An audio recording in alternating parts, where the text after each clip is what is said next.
Herkese merhaba. Bu videoda Lucius, Murphy ve adam gibi kahramanların neden takımınız için önemli olduğunu anlatacağım. Ve buna ek olarak şu anda ekranda gördüğünüz gibi bu diğer savunma kahramanları takımınızda kullandığınızda ne gibi artıları var bunları göreceğiz. Burada gördüğünüz üzere normal şartlarda Murphy'nin yerine Charlie kullanılıyor. Fakat burada birlik sayaç türü düştüğü halde biz Murphy kullandık. Bunda 4+1'lik kart sistemimiz var.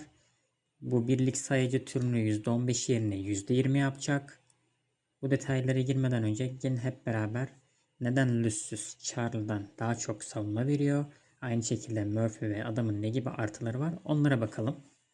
Buradan Lucius'un becerilerine bakacak olursak burada gördüğünüz üzere Lucius ön sıradaki kahramanların hasarını azaltıyor ve ekstradan aldıkları enerji hasarında bir azaltma yapıyor. Bildiğiniz üzere birçok kişi Deva'yı, Kimberly'yi ya da Tesla'yı önde kullanıyor. Arka tarafta sersemletme yememesi için Deva önde durdukça daha çok hasar alacak. Fakat biz Deva'nın daha çok yaşamasını istiyoruz. Ön tarafta kalkan alırsa daha çok yaşayacak anlamına geliyor. Ve daha çok yaşarsa daha çok hasar verecek anlamına geliyor. O yüzden kesinlikle savunmaya yönelik savunma karakterleri kullanmamız gerekiyor. Buradan gelin bir de özel silahtan gelen beceri özelliklerine bakalım. Burada bir seviyede Lucius'tan gördüğünüz üzere tekrardan kalkan alıyor. Aynı şekilde 10 seviyede de bir kalkan özelliği kazandığını görebiliyorsunuz. O yüzden bunları 4+1 sistemde kullandığınızda 10'ar seviye yapmanız önemli olacak.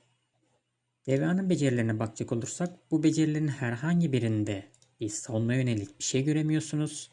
Özelliklerinin kötü olduğunu söylemiyorum fakat savunmaya yönelik özellikler olmadığı için bir artımız olmuyor. Bizim amacımız dediğim gibi öndeki DV karakterinin daha uzun süre yaşamasını sağlamak. Özel silah becerilerine de bakacak olursak burada da herhangi bir şekilde savunma yönelik bir artı göremiyorsunuz. Tekrardan söylüyorum, bu özelliklerin, becerilerin kötü olduğunu söylemiyorum. Fakat bizim amacımızın önde kullandığımız DV, Kimberly ya da Tesla'nın daha uzun süre yaşamasını sağlamak.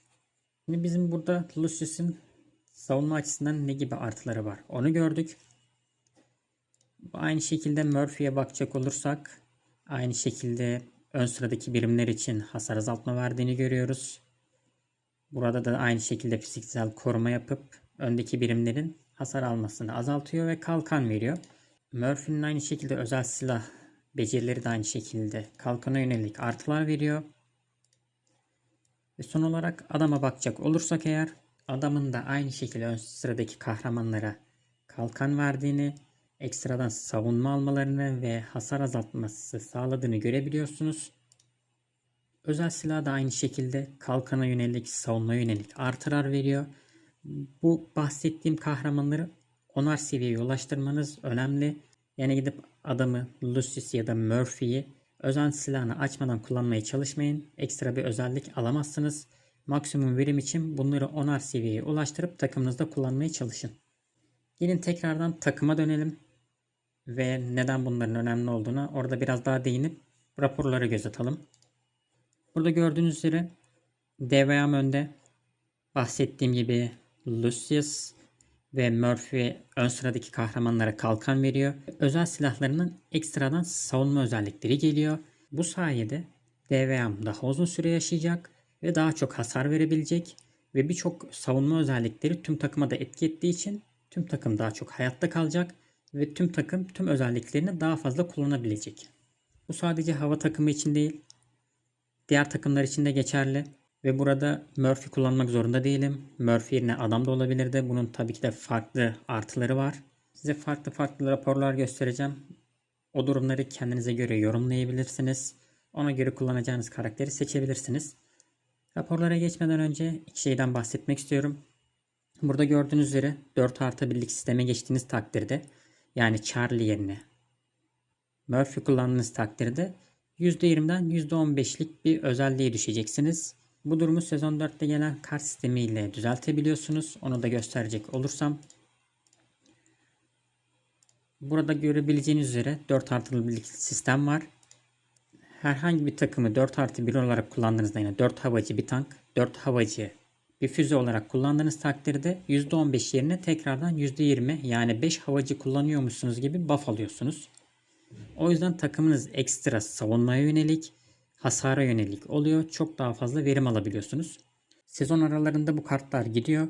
Fakat birçok kişi takımı bu şekilde kullanmaya devam ediyor. Çünkü bu kartsız bile yeterince verim alabiliyorlar bu takımlardan. O yüzden bu kart gittiğinde bir anda ben artık takımı bu şekilde kullanamayacağım, yatırım yapmanın anlamı yok diye bakmayın. Belki siz de çok fazla seveceksiniz. Bu kartı anlık olarak çıkarıp siz de test edebilirsiniz. Verim aldığınızı görürseniz yatırımınızı ona göre yapın. Ve ileride de o şekilde kullanmaya devam edin. Tekrardan hatırlatmamı yapmak istiyorum.